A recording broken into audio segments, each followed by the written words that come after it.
Allergic rhinitis. Ryan ایک Greek word سے آتا ہے جسے ناک کہتے ہیں، اور آئٹس کا مطلب ہوتا ہے سوزش. اس کا معنی ہے ناک کا سوج جانا، اور الرجک مینس کہ یہ الرجنس کی وجہ سے ہوتا ہے.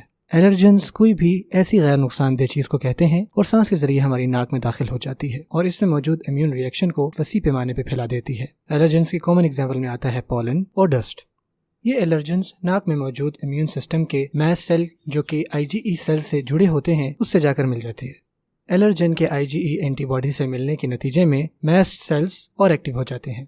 ایک نارمل انسان میں یہ ری ایکشن معمولی سا ہوتا ہے، لیکن جن کو الرجک رائنائٹس ہوتا ہے ان میں یہ سیلز اوور ریئیکٹ کر جاتے ہیں.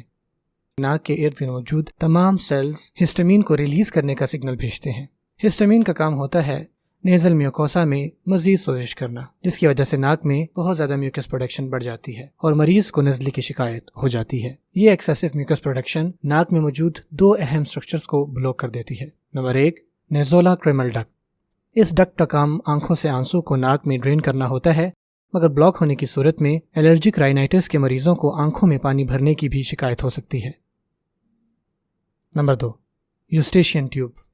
اس کا کام کان کے درمیانی حصے سے ڈرین کرنا ہوتا ہے، مگر الرجک رائنائٹس میں بلاک ہونے کی صورت میں اسٹفڈ ایئر سینسیشنز بھی ہو سکتی ہے.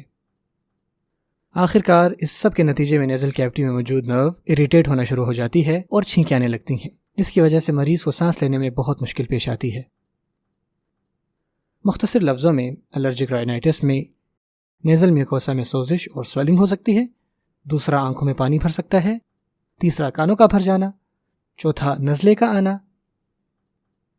اور پانچواں میوکس کی زیادہ مقدار میں بننے کی وجہ سے چھینکوں کا مسلسل آنا اور سانس لینے میں دشواری ہونا. الرجک رائنائٹس کی تشخیص کے لیے سب سے پہلا کام مریض کی ہسٹری لینا ہے. زیادہ تر مریض ان تمام سمپٹمز کی شکایت کرتے ہیں، اور اگر ان سمپٹمز کا کوئی خاص وقت یا سیزن نہ ہو تو ہم آسانی سے یہ ڈائگنوز کر سکتے ہیں کہ اس کو سیزنل الرجک رائنائٹس ہے. دوسرا اسکن پرک ٹیسٹنگ، جس کو جلد پر کیا جاتا ہے پرکنگ کے ذریعے، اور اس کے نتیجے میں باڈی میں ہونے والی الرجی یہ ثابت کرتی ہے کہ باڈی کو کسی الرجن سے الرجی ہے.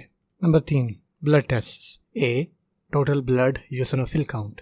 خون میں موجود یوسینوفل کی کل تعداد ٹوٹل IgE سیرم میں بڑی ہوتی ہو اس بات کی تشخیص کرتی ہے. Number B total serum IgE. اس میں خون میں موجود ٹوٹل IgE سیرم کی کل تعداد یہ بتاتی ہے کہ اگر خون میں IgE سیرم کی تعداد بڑھ چکی ہے تو اس بات کی طرف اشارہ کرتی ہے اس کو ریڈیو الرجو سوربنٹ میتھڈ کے ذریعے پرفارم کیا جاتا ہے، اور اس کو ریسٹ ٹیسٹ بھی کہا جاتا ہے. Number 4 nasal smear test. یہ ٹیسٹ بھی الرجک رائنائٹس کی ڈائگنوز میں مددگار ثابت ہوتا ہے. اس میں نیزل میکیوسا کی سرفیس پہ موجود سیکریشنز اور سیلز کا سیمپل لیا جاتا ہے. الرجک رائنائٹس کی ٹریٹمنٹ مختلف طریقوں سے کی جا سکتی ہے. نمبر 1 الرجن سے اجتناب کریں. اس میں کچھ احتیاطی تدابیر اپنا کر خود کو الرجی سے محفوظ کیا جا سکتا ہے، جیسے کہ چہرے پہ ماسک پہننا، خاص کر پولن کے سیزن میں. نمبر 2 انفلیمیشن کم کرنا. اس میں اسٹیرائڈز کو ڈائریکٹلی نیزل میکیوسا پر اپلائی کیا جاتا ہے. Number 3 anti histamines. اس کے استعمال سے ہسٹامینز کے ایکشنز کو ہسٹامین ریسپٹرز بلاک کر دیتا ہے، جس کی وجہ سے ہسٹامین رک جاتی ہے. Number 4 mast cell stabilisers. Common medication ہے جس کے استعمال سے بعض الرجک ڈس آرڈرز کو کنٹرول اور پریونٹ کیا جاتا ہے. یہ کیلشیم چینل جو کہ میس سیل کی ڈی گرینولیشن کے لیے ضروری ہیں ان کو بلاک کر دیتا ہے اور پھر ہسٹامین کو ریلیز ہونے سے بھی روک دیتا ہے. Number 5 immuno therapy. جب آپ کو امیونو تھراپی کی جاتی ہے الرجی شاٹس کے ذریعے تو آپ کا الرجسٹ یا ڈاکٹر وہ آپ کی اسکن میں الرجنز کے اسمال ڈوزز کو انجیکٹ کرتا ہے، جس سے آپ کا جسم اس الرجن کا عادی ہو جاتا ہے، جس کے نتیجے میں الرجک رائنائٹس کی سیویریٹی میں بھی کمی واقع ہوتی ہے. امید ہے کہ آپ کو یہ لیسن پسند آیا ہوگا.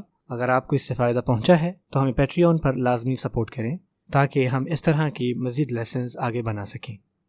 آئیں مل کر میڈیکل ایجوکیشن کو universal, free, state of the art اور ہر انسان کے لیے میسر بنائیں، اور یہ ہیلتھ کیئر ڈپارٹمنٹ کے لیے بھی ایک بہتر ایجوکیشن ثابت ہوگی، اور اس کے نتیجے میں وہ اپنی کمیونٹی کو بہتر سروسز دے سکیں گے.